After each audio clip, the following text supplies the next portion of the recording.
Saturday காலையில தான் சென்னையே வந்து சேர்ந்துருக்கிறேன். உடனே கிளம்பி ஆபீஸ் போயிட்டேன். போயிட்டு மத்தியானம் 1:30-2 மணிக்கு முடிச்சுட்டு சாப்பிடாமலாம் வீட்டுக்கு வந்துடணும்ட்டு டயர்டு. வண்டி ஓட்டுறேன், வண்டி சைதாப்பேட்டை கூட தாண்டல, அப்படியே லெஃப்ட் ரைட்டு போகுது. எனக்கு நல்லா தெரியுது தூக்கம் வருதுன்னு.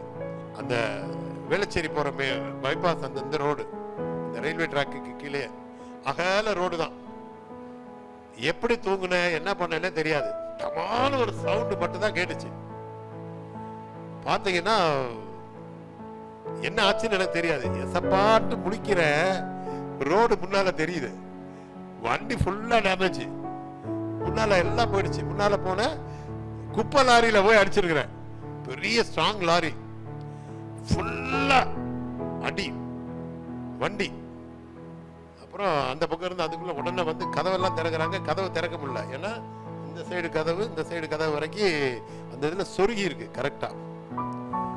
நல்ல காலம் அந்த பெல்ட் போட்டிருந்ததுனால ஏர் பலூன் திறந்து சேஃப்டி ஆயிட்டேன். அப்படியே கதவை திறந்து இறங்கிட்டேன். பிளாக் பேண்ட் ஒயிட் ஷர்ட், ஒரு காயம் கூட இல்லை எனக்கு. வெளியே நிக்கிறேன், எல்லாரும் வந்து யாரு யாரு உள்ள என்னாச்சு என்ன ஆச்சுங்கிறாங்க. உள்ள எல்லாம் தேடுறாங்க.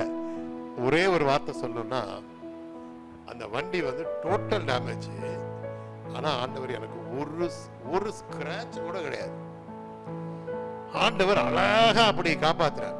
உன் பிராணனை அழிவுக்கு விலக்கி மீட்டு. ஆண்டவர் நம்மோடு இருக்கும் போது நம்முடைய உயிரை காப்பாற்றுகிற ஒரு தேவன். எத்தனை பேர், எத்தனை ஹஸ்பண்ட், எவ்வளவு பேர் பைக்ல போறாங்க வெளியே இல்ல.